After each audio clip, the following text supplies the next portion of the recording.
Salut les otakus, j'espère que ça va bien. Au programme, c'est deux webtoons en rapport avec les arts martiaux. En premier lieu, je résume l'œuvre puis j'explique mon point de vue. Alors même si tu connais le webtoon en question, n'hésite pas à écouter ma critique et à rédiger la tienne en commentaire. Et comme d'habitude, les webtoons sont disponibles sur le site et l'application webtoon.fr. Clair, net, précis, c'est y part.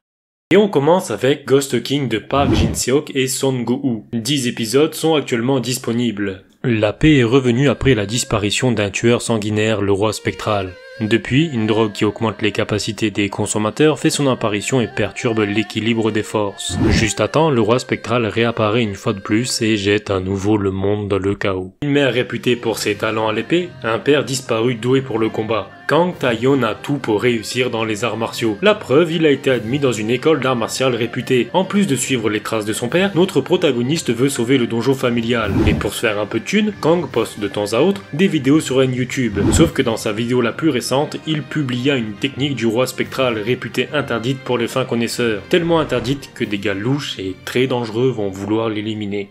Du coup, pourquoi lire Ghost King? Déjà pour l'identité du roi spectral. Pourquoi est-il réapparu? Est-il vraiment de retour ou est-ce un usurpateur? Qui sait, c'est peut-être le père de notre protagoniste. En plus, Kang le recherche et son entourage reste silencieux vis-à-vis de lui. De plus, comment connaît-il les techniques du roi spectral? Je pense qu'il y a une piste à creuser. En parallèle, on se demande aussi pourquoi et comment la drogue qui booste les capacités des gens est apparue. Entre de mauvaises mains, elle peut s'avérer dangereuse. Je t'avoue que via ces nombreuses questions, c'est un peu le bordel, mais l'histoire est plutôt claire et fluide à lire. En parlant de fluidité, parlons des scènes d'action. On va pas se mentir les otakus, c'est largement le point fort de l'œuvre. Là où de nombreux webtoons se ressemblent, les scènes d'action sont proposées d'une autre manière et c'est ingénieux. Le genre de détail qui fait la différence, et vous savez à quel point j'aime les petits détails. Par exemple, dans de nombreuses histoires, les mouvements sont découpés case par case. Ici, on y voit de nombreux mouvements sur une seule case, permettant de rendre les combats plus dynamiques. Les chorégraphies de combat sont aussi magnifiques. Petite mention spéciale lorsque la daronne met une fête à son opposant via son chapeau.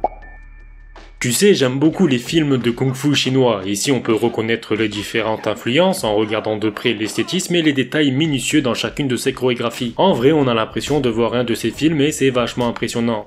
Il y a très peu de chapitres et bordel, je suis déjà hypé. En résumé, Ghost King c'est des combats dynamiques, avec quelques techniques sorties tout droit de la fantasy, mais ça reste tout de même honnête.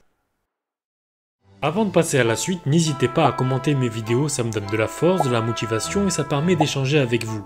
De plus, les commentaires sont utiles pour le référencement YouTube. Bref, passons à la suite.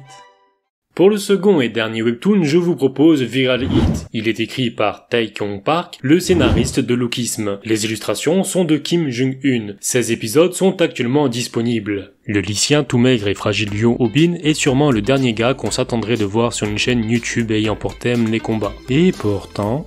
Yo Obin, c'est la victime de Pago, un youtubeur de 700 000 abonnés et de Caméra, son caméraman. Via un accident totalement random, une vidéo entre Obin et Caméra en train de se battre se retrouve sur internet. Rapidement, elle fait le buzz et forcément les thunes qui vont avec aussi. Après une courte discussion et les motivations personnelles de chacun, les deux décident de faire tomber Pago. Bien des cases plus tard, dans une caméra cachée en direct live, Obin décide de se battre contre le youtubeur. Ironiquement, notre protagoniste, maigre et fragile, sans aucun talent pour le sport, tombe entre-temps sur une mystérieuse chaîne YouTube de MMA avec une poignée d'abonnés. Grâce à ses fameux tutos, Obin assomme des gars plus forts que lui et se fait un peu de thunes en plus. Même si la violence apporte forcément le buzz, des gens en quête d'adrénaline viendront le défier de temps à autre. Et comme Pago, la plupart sont des racailles. De par son manque d'expérience en combat, combien de temps Obin pourra-t-il continuer comme ça?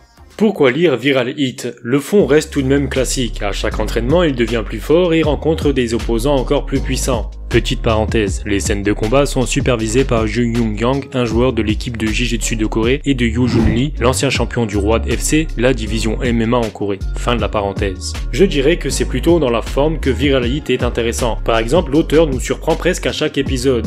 Je pense notamment à Caméra qui s'associe avec le héros, et par rapport à de nombreux webtoons, le protagoniste reste faible et s'améliore peu à peu au fil du temps. Alors oui, techniquement et physiquement il devient meilleur, mais reste avec sa mentalité de loser. D'ailleurs, on se demande qui peut bien être derrière la chaîne. Longtemps harcelé par Pago, Obin souffre d'un complexe d'infériorité. Mentalement, il est l'inverse d'un combattant d'art martial, un loser comme je l'ai dit précédemment. Face à une situation de crise, le protagoniste préfère tout abandonner, mais à chaque nouvelle vidéo, notre héros regagne en confiance. Le plus marrant dans l'histoire, c'est qu'il apprend littéralement une seule technique par vidéo. C'est un peu ridicule, mais jusqu'à présent, ça a bien fonctionné. Niveau dessin, je suis un peu déçu des décors qui, comme de nombreux webtoons, malheureusement sont quasiment que des images insérées et modifiées. Pourtant, l'illustrateur maîtrise l'anatomie, en même temps vu le thème du webtoon, heureusement, et les expressions du visage. Elles sont tellement réalistes qu'on est vite plongé dedans. En gros, Viralite, c'est du lourd, tout simplement. Je n'en dirai pas plus en vous conseillant d'aller lire l'œuvre. Et la vidéo se termine ici, en espérant qu'elle vous aura plu. Je vous dis à bientôt et surtout, portez-vous bien.